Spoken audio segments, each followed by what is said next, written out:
Saudara, apakah saudara sudah sungguh-sungguh beriman kepada Yesus? Karena saat dia datang untuk kedua kalinya, hal yang dia cari adalah iman, saudara. Karena firman Allah mencatat saat anak manusia datang ke dunia ini, adakah ia mendapati iman di bumi ini?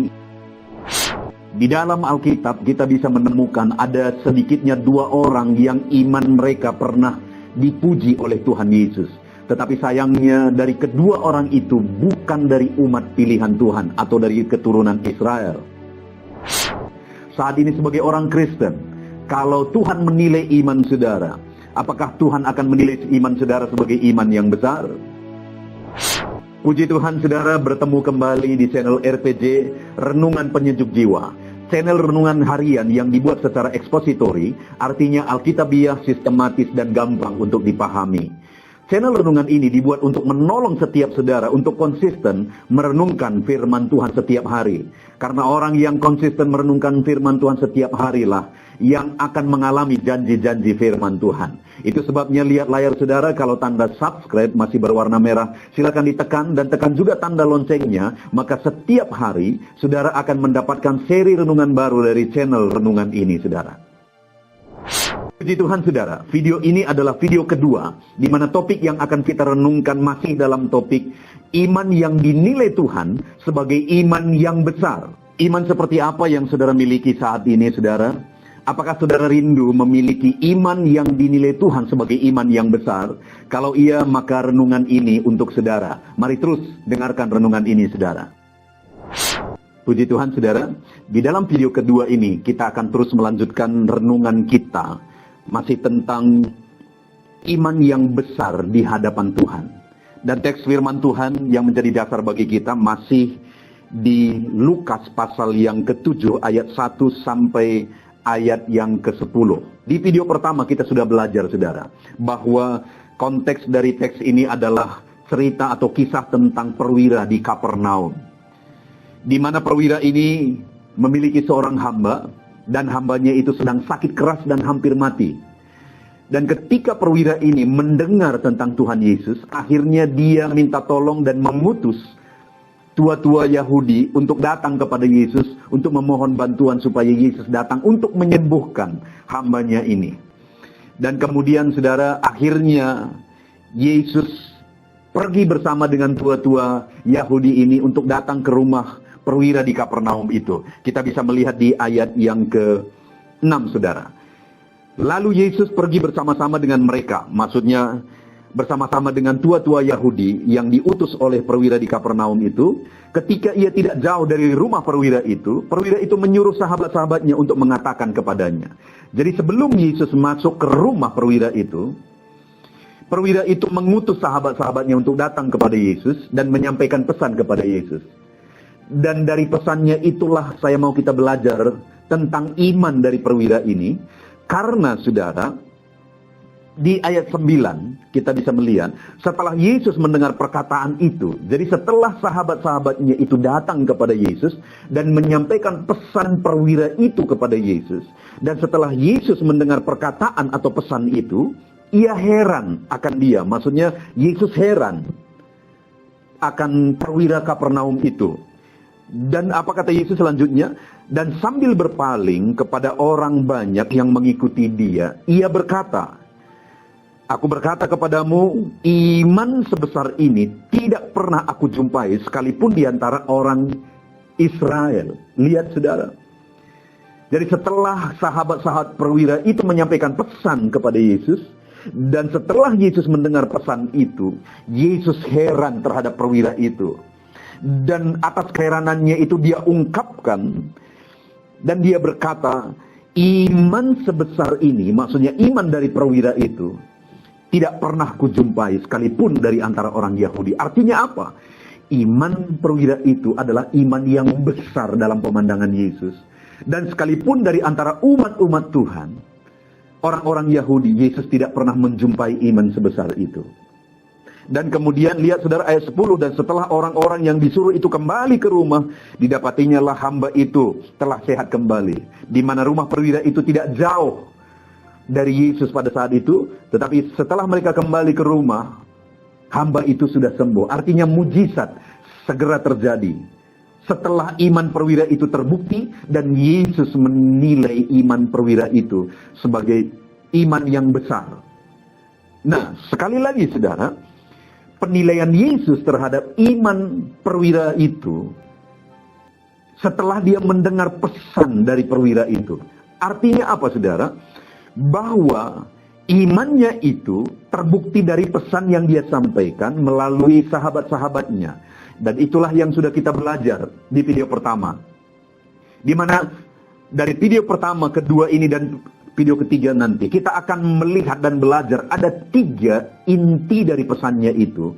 Dan pesan yang pertama, kita sudah belajar di video pertama, di mana perwira itu berkata bahwa, ayat yang ke-6 bagian terakhir ya, Tuan, janganlah bersusah-susah, sebab aku tidak layak menerima Tuan di dalam rumahku. Dan ayat 7, sebab itu aku juga menganggap diriku tidak layak untuk datang kepadamu. Jadi isi pesan itu adalah yang pertama, dia menyampaikan pesan bahwa dia tidak layak menerima Yesus di rumahnya, dan dia juga merasa tidak layak untuk datang kepada Yesus. Jadi intinya adalah dia merasa rumahnya tidak layak untuk didatangi oleh Yesus, dan dia juga merasa dirinya juga tidak layak. Jadi dia berbicara tentang fasilitas atau rumahnya dan dirinya sendiri. Dan di video pertama kita sudah lihat saudara, dia seorang perwira, dia mempunyai hamba, dan dia juga mempunyai sahabat-sahabat yang sedang berkumpul di rumahnya pada waktu itu. Artinya dari kondisi ini, dari dia sebagai perwira, dia punya hamba, dia punya sahabat-sahabat yang berkumpul di sana. Saya bisa membayangkan bahwa rumahnya itu sebenarnya mewah, saudara. Tetapi dia berkata bahwa aku tidak merasa layak menerima Tuhan di rumahku. Bukankah itu bukti kerendahan hati? Bukan karena rumah itu tidak layak, bukan karena rumah itu buruk. Mungkin saja rumah itu adalah rumah yang mewah pada zaman itu, saudara. Tapi dia merasa rumah itu tidak layak untuk menerima Tuhan Yesus. Sekali lagi, ini bukti kerendahan hati. Dan dia juga merasa, aku juga merasa tidak layak datang kepada Tuhan. Dia berbicara tentang dirinya juga, dia merasa tidak layak. Di video pertama kita sudah belajar, saudara, bahwa siapa dia? Dia seorang perwira, dia seorang terhormat. Dan dalam perbuatannya sehari-hari, apa yang sudah dia lakukan? Saya baca kembali. Tua-tua Yahudi yang datang kepada Yesus itu, apa yang mereka bilang kepada Yesus? Lihat ayat 4, saudara. Mereka datang kepada Yesus, dan dengan sangat mereka meminta pertolongannya. Katanya, ia layak engkau tolong. Jadi, tua-tua Yahudi itu yang datang kepada Yesus, mereka berkata, tolong Tuhan. Bantu dia, tolong dia, karena dia layak untuk engkau tolong. Dan mereka beri alasan, saudara, ayat 5. Sebab ia mengasihi bangsa kita. Jadi perwira ini bukan hanya seorang terhormat, bukan hanya seorang berpangkat, tapi dia juga orang yang baik, yang mengasihi bangsa Yahudi. Sedangkan dia sendiri bukan orang Yahudi, tapi dia begitu mengasihi bangsa Yahudi, dan tentu saja ada bukti-bukti dia mengasihi bangsa Yahudi, sehingga waktu itu orang-orang Yahudi, tua-tua Yahudi, mengatakan bahwa dia mengasihi bangsa kita. Jadi ada jasa, ada perbuatan yang sudah dia kerjakan bagi orang Yahudi. Sedangkan Yesus sendiri orang Yahudi. Artinya sebenarnya, kalau di zaman ini, manusia seperti ini, hidup di zaman ini, sudah itu menjadi alasan untuk dia merasa bahwa Yesus layak untuk menolong dia. Dan bukan hanya itu, saudara. Apalagi kata tua-tua Yahudi. Sebab ia mengasihi bangsa kita, dan dialah yang menanggung pembangunan rumah ibadah kami. Dari rumah ibadah orang Yahudi pun dia yang membangun. Artinya apa, saudara? Bahwa dia orang yang sudah berjasa kepada orang Yahudi. Dia orang yang sudah berbuat kepada orang Yahudi. Dan Yesus adalah orang Yahudi. Saat dia butuh pertolongan, bisa saja dia berkata, aku sudah lakukan ini, lakukan itu, lakukan ini, lakukan itu. Sekarang giliranmu untuk menolong aku. Kalau selama ini aku sudah menolong bangsamu. Tetapi saudara, perwira ini berkata, aku juga merasa tidak layak untuk datang kepada Tuhan. Kalau sekali lagi, kalau di zaman ini orang seperti ini hidup sekali lagi, maka jasa-jasanya itu sudah menjadi senjata bagi dia untuk mengatakan bahwa dia layak untuk ditolong dalam situasi yang sedang dia alami. Tapi dia berkata, Aku merasa tidak layak untuk datang kepada Tuhan. Bukankah itu bukti kerendahan hati? Sekali lagi, di video pertama kita sudah belajar. Isi dari pesannya melalui hamba-hambanya kepada Yesus adalah yang pertama, imannya dibuktikan dengan kerendahan hati. Itu sebabnya Yesus berkata, iman sebesar ini tidak pernah kujumpai, sekalipun di antara orang Yahudi. Dan yang kedua, yang saya ingin kita lihat di video kedua ini, saudara, ayat yang ke-7. Sebab itu aku juga menganggap diriku tidak layak untuk datang kepadamu. Lihat saudara kalimat terakhir. Tetapi katakan saja sepatah kata, maka hambaku itu akan sembuh. Isi dari pesan itu, yang kedua yang disampaikan oleh perwira itu melalui sahabat-sahabatnya adalah bahwa katakan saja sepatah kata, maka hambaku itu akan sembuh. Bukankah itu iman yang besar, saudara? Yang mempercayai dan meyakini bahwa sepatah kata firman Tuhan itu berkuasa. Karena dia berkata melalui hamba-hambanya itu, katakan saja sepatah kata, maka hambaku itu akan sembuh. Artinya apa, saudara? Dia bukan hanya berkata saya beriman, aku percaya. Tapi dia buktikan imannya itu bahwa dia percaya satu patah kata firman Tuhan itu berkuasa untuk melakukan mujizat, untuk menyembuhkan hambanya. Dan mendengar itu, saudara, yang membuat Yesus berkata, yang membuat Yesus sendiri heran. Dan dia berkata, iman sebesar ini tidak pernah kujumpai sekalipun dari antara orang Yahudi. Iman yang besar itu, saudara, adalah iman yang disertai dengan keyakinan bahwa firman Tuhan itu berkuasa. Tetapi yang menjadi masalah saat ini adalah begitu banyak umat-umat Tuhan yang tidak lagi mempercayai bahwa firman Tuhan itu berkuasa. Tahukah saudara bahwa kejadian firman Tuhan ini begitu unik dari kejadian sampai wahyu, yang diilhamkan Tuhan secara progresif, diwahyukan Tuhan secara progresif. Sekitar 1500 tahun baru firman ini rampung, ditulis oleh 40 orang dari latar belakang yang berbeda. Dan kemudian tidak ada yang bertolak belakang satu dengan yang lain mulai dari kejadian sampai wahyu. Karena memang sudah dirancang oleh Tuhan dari awal sampai akhir, dari kejadian sampai wahyu.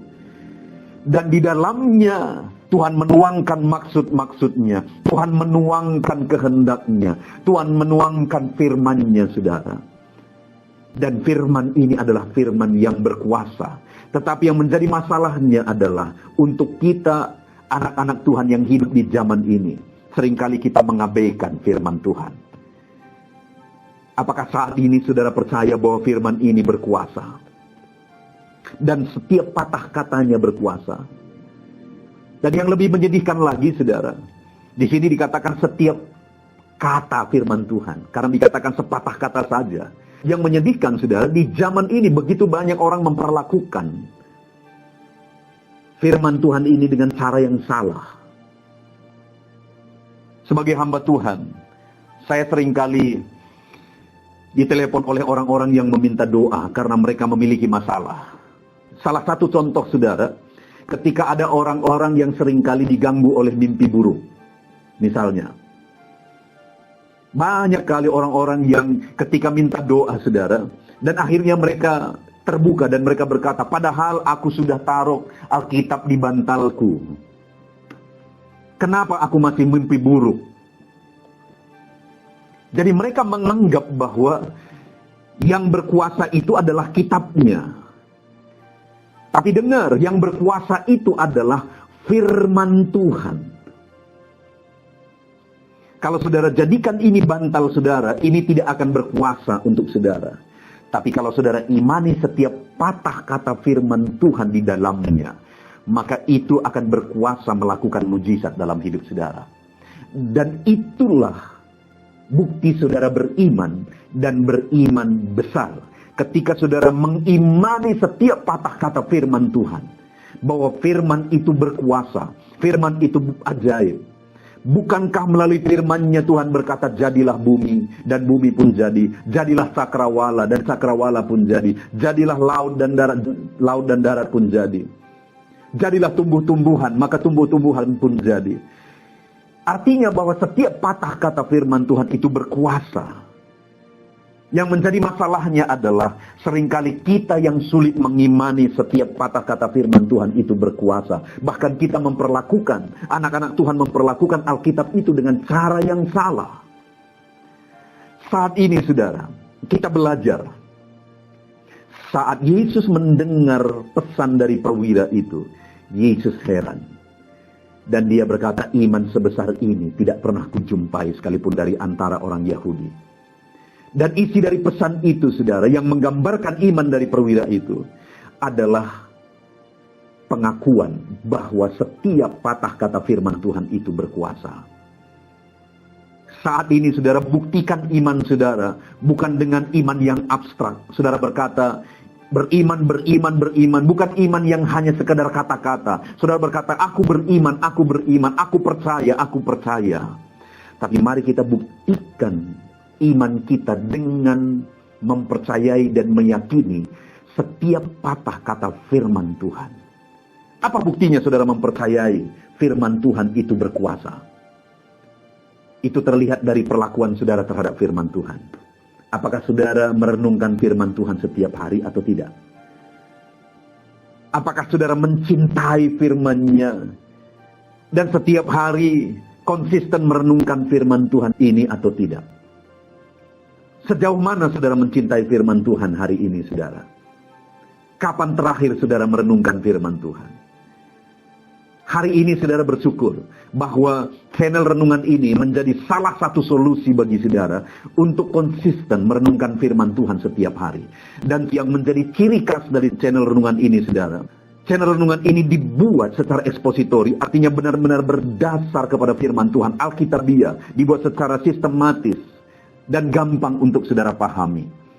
Itu sebabnya saat ini saya menawarkan kepada saudara, jadilah anak-anak Tuhan yang konsisten merenungkan firman Tuhan melalui channel renungan ini setiap hari. Cintai firman Tuhan, saudara. Konsisten setiap hari merenungkan firman Tuhan. Isi hidup saudara dengan firman Tuhan. Itu buktinya saudara mencintai firman Tuhan.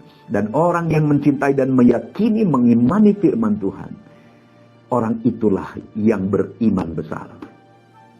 Percayakah saudara bahwa firman Allah berkuasa? Kalau saudara percaya, maka dengan demikian saudara adalah orang yang beriman besar di hadapan Tuhan. Apa buktinya saudara percaya bahwa firman Allah berkuasa? Adakah buktinya setiap hari saudara mencintai firman Tuhan, membuktikan bahwa saudara mempercayai firman Allah berkuasa? Renungkan firman Allah setiap hari. Renungkan isi hidup saudara setiap hari dengan firman Tuhan. Itu bukti saudara percaya firman Tuhan berkuasa. Itu bukti saudara mencintai firman Tuhan. Itu bukti saudara beriman besar di hadapan Tuhan. Puji Tuhan saudara. Jadi sampai video kedua ini kita sudah belajar. Ketika Yesus mendengar pesan dari perwira itu, dia berkata, iman sebesar ini tidak pernah aku jumpai. Dia memuji iman dari perwira itu. Dan isi dari pesannya itu yang membuktikan imannya adalah bahwa dia sertai imannya dengan kerendahan hati ketika dia berkata, aku tidak layak menerima Tuhan di rumahku, dan aku tidak layak datang kepada Tuhan, padahal dia orang terhormat, dia orang yang sudah berbuat, saudara. Dan kemudian yang kedua, dia percaya setiap patah kata firman Tuhan, bahwa setiap patah kata firman Tuhan itu berkuasa. Ketika dia berkata, katakan saja sepatah kata, maka hambaku itu akan sembuh. Sebabnya dalam hidup kita, jadilah anak-anak Tuhan yang beriman besar. Buktikan iman saudara dengan kerendahan hati saudara. Buktikan iman saudara dengan mempercayai setiap patah kata firman Tuhan. Dan ketika itu terjadi, saudara, ketika imannya terbukti, ayat 10. Dan setelah orang yang disuruh itu kembali ke rumah, didapatinya lah hamba itu telah sehat kembali. Padahal tadinya sudah hampir mati, tetapi kemudian sehat kembali. Melalui apa, saudara? Melalui iman yang besar di hadapan Tuhan. Apa keadaan saudara saat ini? Solusi bagi saudara adalah mujizat dari Tuhan. Bagaimana supaya mujizat itu terjadi? Miliki iman yang besar di hadapan Tuhan. Apa bukti saudara beriman besar di hadapan Tuhan? Buktikan iman saudara dengan kerendahan hati. Buktikan iman saudara dengan mempercayai setiap patah kata firman Tuhan. Kita bersyukur buat firman Tuhan, saudara. Puji Tuhan, saudara. Tentunya renungan pendidik jiwa hari ini sudah menjadi berkat bagi setiap saudara yang menyaksikan. Mari kita terapkan firman Tuhan dan raih janji firman Tuhan dalam kehidupan kita sehari-hari. Dan jangan lupa, saudara, perkembangan channel ini tidak terlepas dari partisipasi saudara untuk mensubscribe, like, mengkomen, dan men-share kepada lebih banyak orang. Terima kasih buat partisipasi saudara. Tuhan Yesus memberkati.